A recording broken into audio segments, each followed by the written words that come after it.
आज हम बात करेंगे एपोफिस एस्टेरॉयड के बारे में। इसकी खोज 2004 में 19 जून को हुई थी। किट पीक नेशनल ऑब्जर्वेटरी इन एरिजोना में हुई थी। तो इसके बारे में थोड़ा सा लेफ्ट में देख लेते हैं। साइज इसका 340 मीटर है।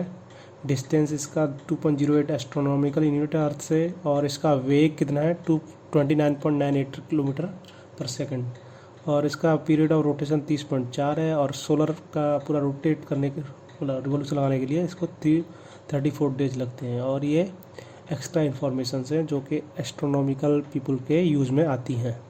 अगर हम देखें तो इसका क्लोज अप्रोच अर्थ के साथ 13 अप्रैल 2029 को होगा, जो कि 38,000 के अराउंड होगा।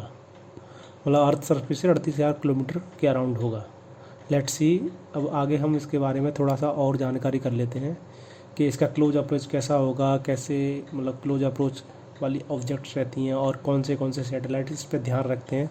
वो सब चीज़ें भी हम आगे जाके देख लेते हैं। तो यहाँ पर थोड़ी सी जानकारी दे रखी है। सम एस्ट्रॉयड्स विल इनेविटेबली अप्रोच अर्थ। मतलब कुछ एस्ट्रॉयड ऐसे होते हैं जो कि हमारी अर्थ के पूरे गुरुत्वाकर्षण में आ जाते हैं, बट ऐसा नहीं है कि सभी ऑर्बिट्स के अंदर ही आके और अर्थ के ऑर्बिट में घूमते हैं। बट कुछ अर्थ के ऑर्बिट के बाहर जाके और थोड़ा सा टिल्ट होके चले जाते हैं, जो कि हमारी अर्थ को कोई हानि नहीं पहुंचा पाते हैं। लेकिन ये एस्ट्रॉयड ऐसा माना जाता है कि हमारी अर्थ के बहुत ज़्यादा पास से गुजरेगा।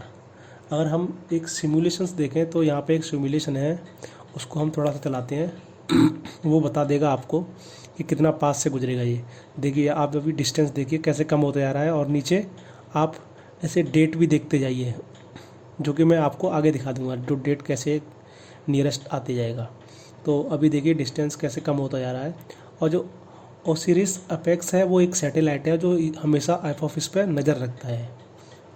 और ये हमारा मून है, ये हमारी अर्थ है, ये एपोफिस सैटेलाइट है, एपोफिस एस्ट्रॉयड है, और वो ओसिरिस अपेक्स सैटेलाइट है जो एपोफिस पे हमेशा नज़र रखता है।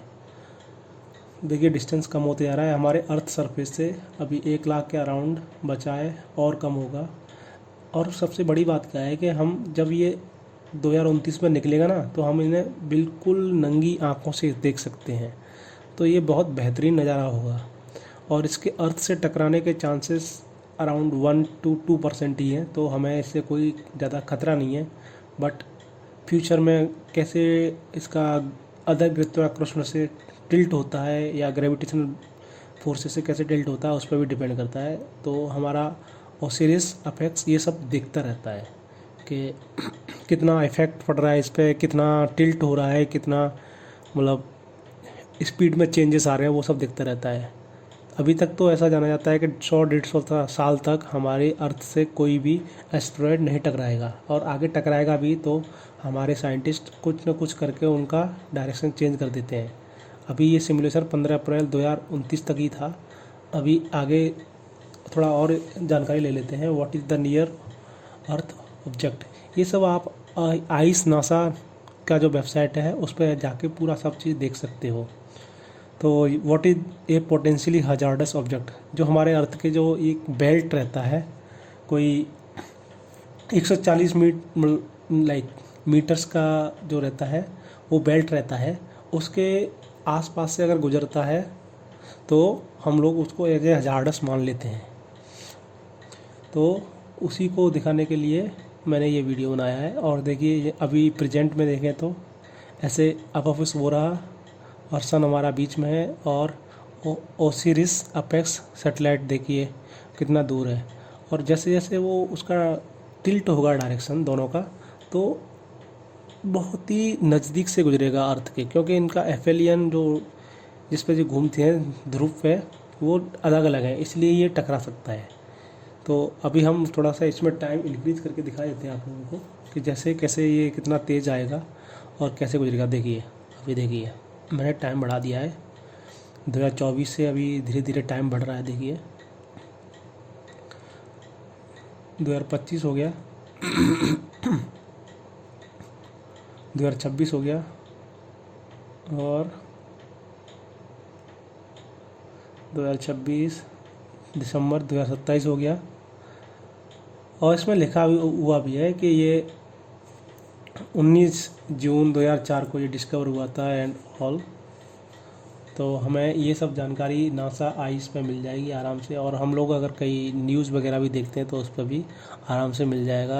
और अगर इंटरनेट पे हम सर्च करते हैं कि नेक्स्ट एस्टेरॉयड जो टकराने वाला है वो कौन सा है, तो वो बताएगा FOPC ही है।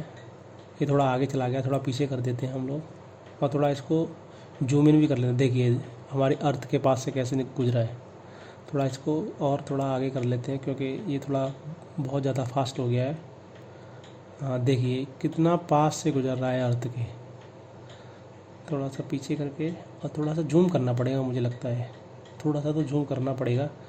हाँ थोड़ा सा जूम करना पड़ेगा। देखिए ये डायरेक्शन देखिए, और हमारा अर्थ का जो रोटेशन जिस पे घूमता है डायरेक्शन पे, वो देखिए कितना अलग है। बट इसका जो अपने एक्सिस पे जो घूमता है ना, वो हमारे अर्थ के एक्सिस है उससे उस टाइम पे मैच हो रहा है, इसीलिए बस दिक्कत है। अगर इधर उधर थोड़ा सा भी हुआ तो it can strike with our earth.